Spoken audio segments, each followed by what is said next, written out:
My name is Justin Yomok, and this is the CNT podcast. Today I have Seattle Mariners commentator Dave Sims. Good to be with you, Justin. How you doing, man? I'm good. Thank you for coming on. I have some questions here, so let's get right on into those. Sure. What does your job entail? Well, telling the story of the Seattle Mariners on radio and TV, day to day, minute by minute, during the season, and bringing insights and talking baseball with Mike Blowers and Rick Riz and Aaron Goldsmith and Gary Hill and what's going on with the club, what's going on in baseball, what's going on in the American League, what's going on in the American League West. That's super cool. So, How did you get to your position?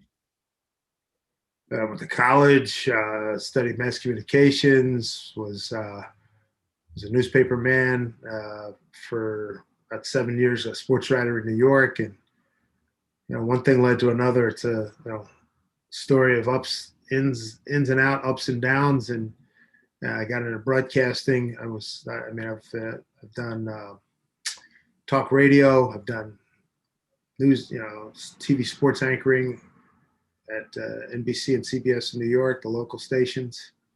And then I started doing play-by-play at Temple University football, and that led to ESPN and a whole bunch of other things in baseball. And I did baseball at ESPN for a while, and then the Mariners situation happened, and I won out over a whole bunch of other applicants. That's super cool. I want to be a broadcaster when I grow up. So what is like the coolest thing about being a broadcaster? Well, you get to be on air. You get to be yourself on TV and radio. You get to meet a lot tremendously interesting people and accomplished people, and all. I've been in sports my entire career, so I've met most of my heroes from when I was a kid, and today's heroes, and you develop friendships and relationships with people, and it's. I know there's a lot of guys that said they'd give a body part to trade with me. That's super cool. That's super cool. So, as a broadcaster, have you met any of the Mariners players? Oh no, I know them all. I mean, all the all the guys that were on the club last year. I mean, we got a whole bunch of rookies and young kids coming up. So I mean, Kyle Lewis, Mitch Haniger, Dylan Moore, and all those guys. Yeah, that's That's part of the gig. You gotta know who they are, and what makes them tick, and you get your numbers and all that kind of stuff, and talk about that, and talk about the pennant race, and just follow that and the course of the game. Yeah, no, it's great. that's super cool. That's super cool. What is your favorite part about being a broadcaster?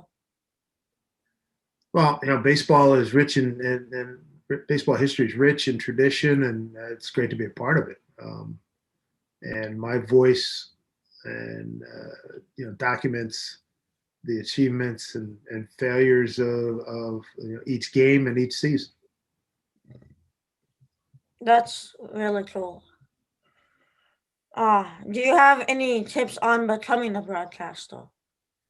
Uh, be be very comfortable with the English language, read a lot, get to learn different styles of expressing yourself in terms of the written word, and also get comfortable being in front of a camera, be comfortable in front of a group of people that you don't know, know your source material, and be able to have an agenda, and that's a good thing. I mean that in a very positive way, and know how to tell stories. Mhm. Well, I know I want to be a broadcaster. I'm sure a few of my listeners might too. So thank you for the tips. Yeah, you bet. What are some of the perks of being a broadcaster? One of the what? Some of the perks. Oh, the perks. Oh, first first class travel and accommodations. Yeah, you got access to pretty much anybody you want in baseball, at least on a day to day basis in terms of our team and the opposing team. I've established myself over the last 14 years, and many people know me, and because of with MLB Network and MLB packages online, I mean, you can watch everybody's game or listen to everybody's game. The availability is terrific. So, a lot of people know me by reputation and my face, my voice. So, no, it's all good. It's a dream come true.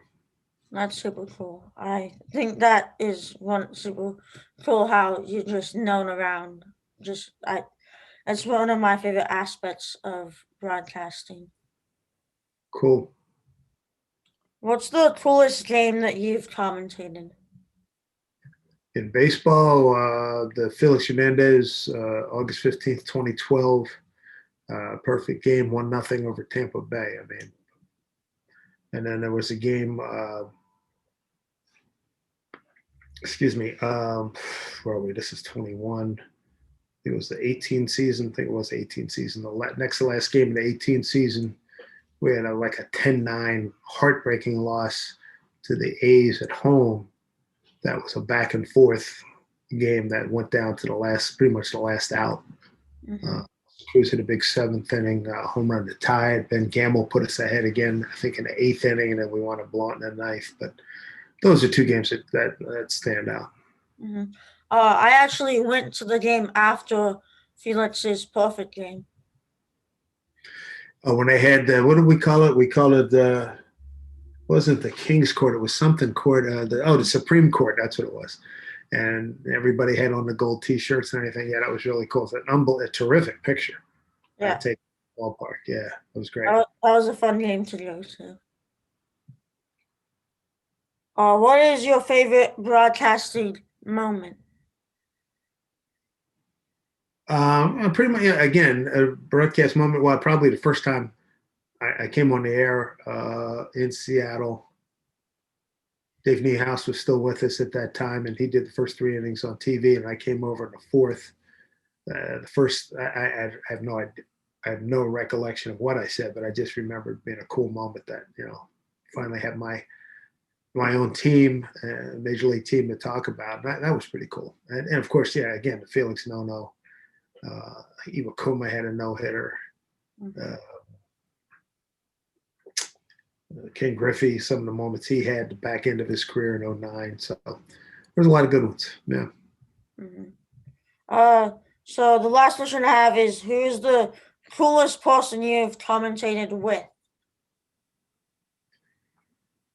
For baseball, probably Jim Cott, Kenny Singleton, Mike Blowers. I've been, worked with a lot of good guys. I've worked in my career covering football, baseball, basketball, college football, college basketball. I've worked with like 107 guys, so 110 guys, and there's so many good ones. You hate to start naming one and leave out the other 100, but those are the guys that jump out at this moment. That's super cool. Thank you so much for coming on my podcast. It really means a lot to me. You bet, Justin. Good luck to you, man. All the best. Work hard, okay? Enjoy it. Thank you. Take care, man. You too. Have a good one.